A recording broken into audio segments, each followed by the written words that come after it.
Okay, so here we are at part 2 of the Iliad, which is actually what we're looking at as book 24, but part 2 of our lecture on the Iliad. So we've seen book 1, we've read book 1, the beginning of the Iliad. Now we're going to read book 24, the end of the Iliad. And I've tried to title these two parts of the lectures appropriately, with book 1 or part 1 of the lecture being Achilles' pride, because we really see how just his insult at being asked to give something up leads to all kinds of suffering. But then something really unique and interesting and very different from that happens at the end of the entire poem, at the end of book 24. So I'm correspondingly calling part 2 of the lecture Achilles' empathy.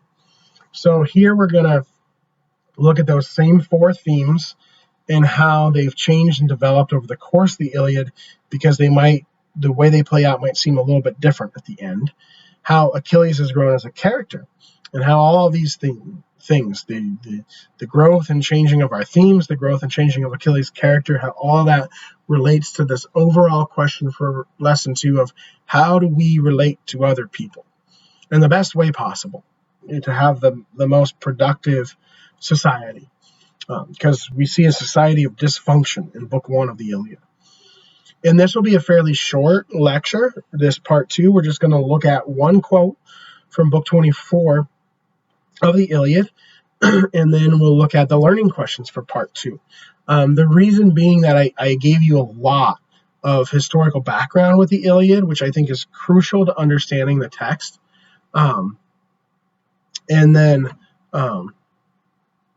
that background won't be necessary for the later text we read, because you'll be reading the whole story, and the story won't, in lessons 3, 4, 5, etc., won't necessarily have a mythology surrounding it either. So most of the lessons will read two different things, and we'll have like a half an hour roughly on each. Here we're reading one thing in 2 parts, and we're having a lot of historical background in part 1 of the lecture, so we have a really brief part 2 of the lecture. The length of the 2 parts will be more evenly distributed as we read 2 shorter things with less context in most, not all, future lessons. All right, so we're going to look at a passage from book 24 to remind you orient you where we're at here, because you may not be watching these lectures right in a row. The beginning of the Iliad, incredibly prideful. Achilles won't give up his prize. He feels insulted because someone also very greedy and prideful is asking for it. But he goes so far as to actually pray for his side of the war to lose. And so incredibly prideful, a society in dysfunction, a very selfish character. All this stuff that I covered in the last lecture plays out over the course of the next 22 books. In book 24, Achilles has sought vengeance for the death of his friend by killing the man who killed his friend, Hector, the prince and leader of the Trojans, and is now abusing that man's body. To satisfy Achilles' rage and wrath and vengeance, just killing Hector was not enough. He has to abuse the corpse. And burial rites are very important to us, but they were even more important to the ancient Greeks. And so this is just a huge violation of their societal codes, and it's could actually, according to Greek beliefs, affect Hector's fate in the afterlife, where he would go, what his experience would be like in the afterlife. So it's very important to the Trojans that they get Hector's body back and give him a proper burial and stop this abuse of his body. But Achilles wouldn't even give up, his prize, this woman he captured and took as a trophy in book 1. He would actually pray for his own troops to get hurt. Why would he give up the body of an enemy, especially one who killed his friend on whom he's wreaking his vengeance right now? Why would he ever consider doing that? Well, what we find is he actually does do it. So the question we're going to answer is why? And what we have here in book 24 is Priam, the king of the Trojans and Hector's father, sneaking behind enemy lines, crossing into Greek territory, which is incredibly dangerous if he's caught, so that he can actually meet with and talk to Achilles and try to persuade him to release Hector's body. We've seen Agamemnon and Odysseus fail at persuading Achilles. Our question here is, why does Priam succeed where others have failed? especially since he's not just someone Achilles is angry at. He's his functional enemy. He's on the other side in the war. This is extremely important. So what change or growth do you see in Achilles at the end of the narrative? Here's a quote from his conversation with Priam to emphasize it. Thus spoke Priam, and the heart of Achilles yearned as he bethought him of his father. He took the old man's hand and moved him gently away. The two wept bitterly. Priam, as he lay at Achilles' feet, weeping for Hector, and Achilles now for his father, and now for Patroclus, till the house was filled with their lamentation.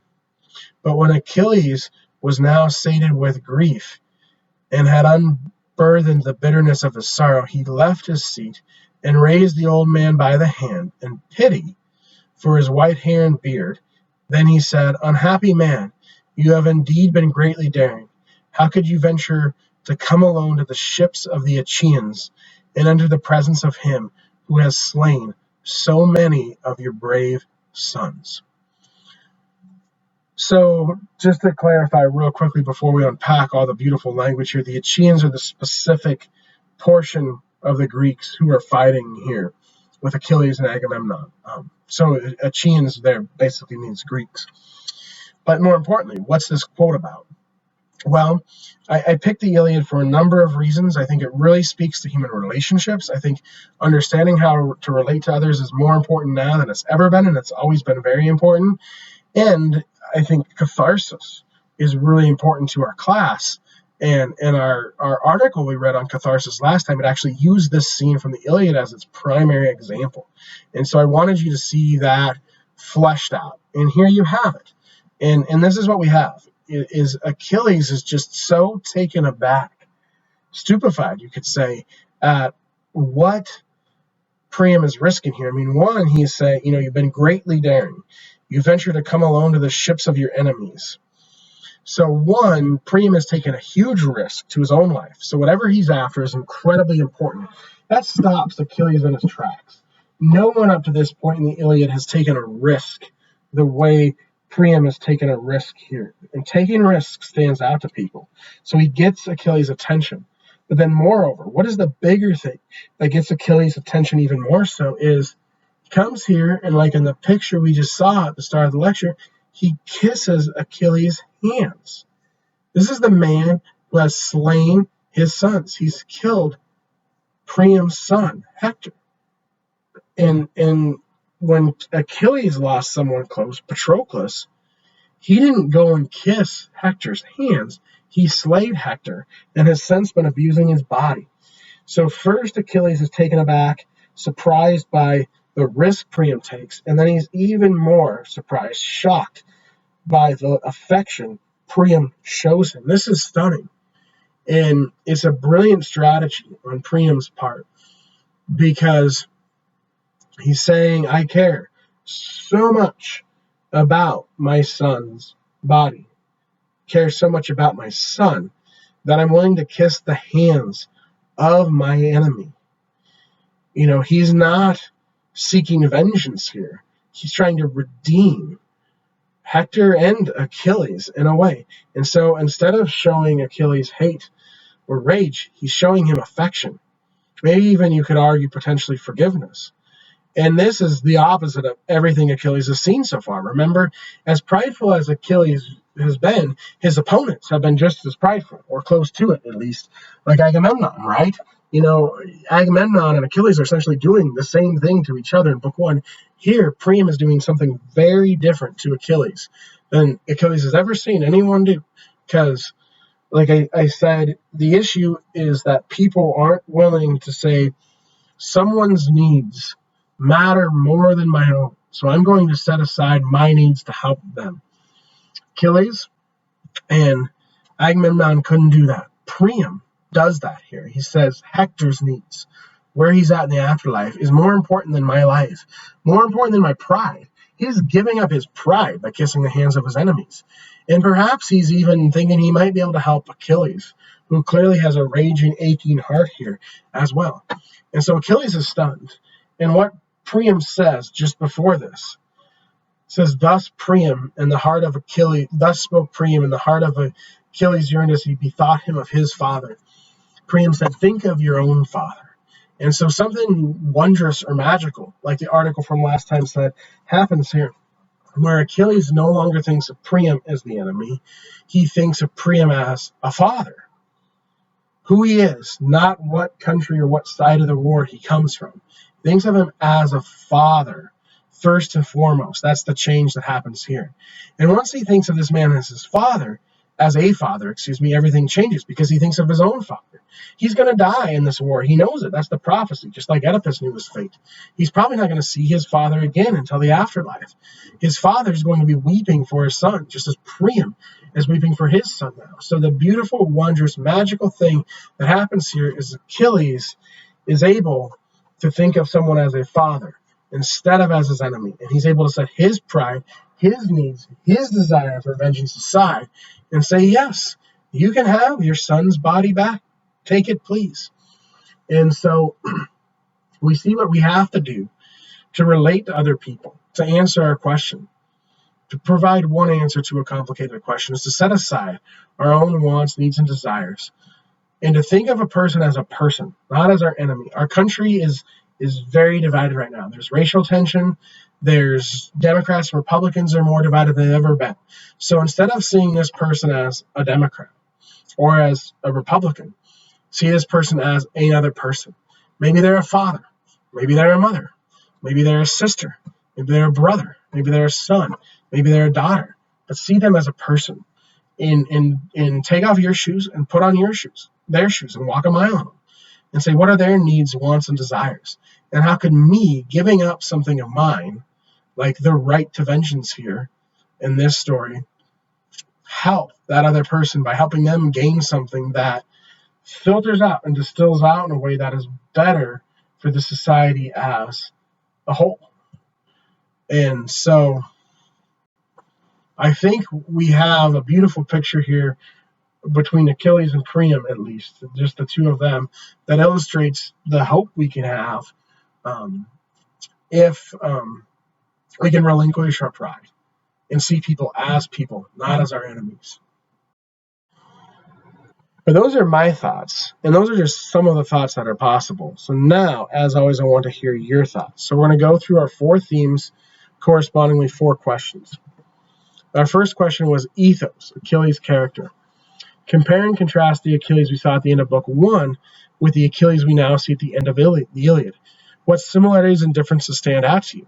What is significant about these similarities and differences? So Achilles hasn't changed completely, but he's changed some. What jumps out to you the most and why? What is important here? What is Homer trying to teach us through the changes we see in Achilles? So coming back to our idea of speeches, Achilles initially seeks vengeance for the death of Patroclus by abusing Hector's corpse.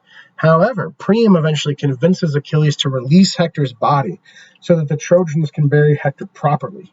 How does Priam convince Achilles to release Hector's body? So you've thought about speech from part 1, and Achilles and Agamemnon have some brilliant rhetorical strategies but still fail to sway each other.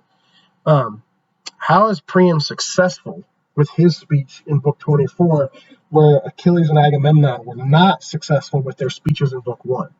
In other words, what happens in the course of the conversation between Achilles and Priam that causes Achilles to change his mind?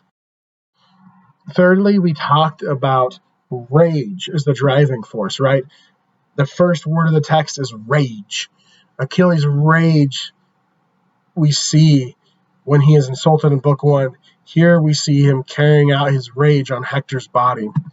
In great literature, authors will often develop a theme throughout the course of a narrative. In other words, the author's use of the theme changes and becomes more complex. And that's what we're studying with all 4 of these themes. In particular here, how is Homer's treatment of rage at the end of the Iliad different from his use of rage in Book 1? What might be significant or meaningful about these differences? So again, what is Homer trying to teach us as we see Achilles' rage play out a little bit differently here than it did earlier? Finally, our central question about human relationships, although all of these questions relate to it, right? Because the speech is interaction between people. Achilles' pride, his character, all have to do with how he either successfully or fails to relate to others throughout the text. But to get right to the nub of it, right to the center of our driving question for this lecture, Book 1 depicted a number of broken relationships amongst the Greeks. Yet, Book 24 depicts a shared grief and common understanding between two men, Achilles and Priam, who are fighting on opposite sides in a war. Achilles even agrees to halt fighting for a few days so that the Trojans can really honor Hector with a beautiful funeral. So what makes the common understanding between Achilles and Priam possible? And ultimately, I've given you my answer.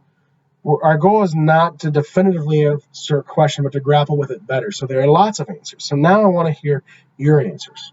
What does the Iliad teach us about human interactions and overcoming differences? Can't wait to read what you think about these things on the discussion board. And I'll just real quickly note, we have a clear parallel here, 4 questions and 4 questions. Each number corresponds to a question from part 1 on the same theme or topic. That usually won't be the case because usually we'll have 2 different texts. So here we're looking particularly at how does a certain theme or idea evolve over the course of a longer text to give us an idea of how themes work in literary studies because they're so important to literary studies. All of that said, you don't have to answer the same type of question for each one. So if you want to do question 1 for part 1 and question 3 for part 2, that's fine. If you want to do the same question 4 for part 1 and part 2, that's fine too. Whatever floats your boat works here. But do notice, at least in thinking through which question you want to answer, the connections between them so you can start to engage with this idea of how a theme develops over the course of a text. And again, I'm really looking forward to reading your posts.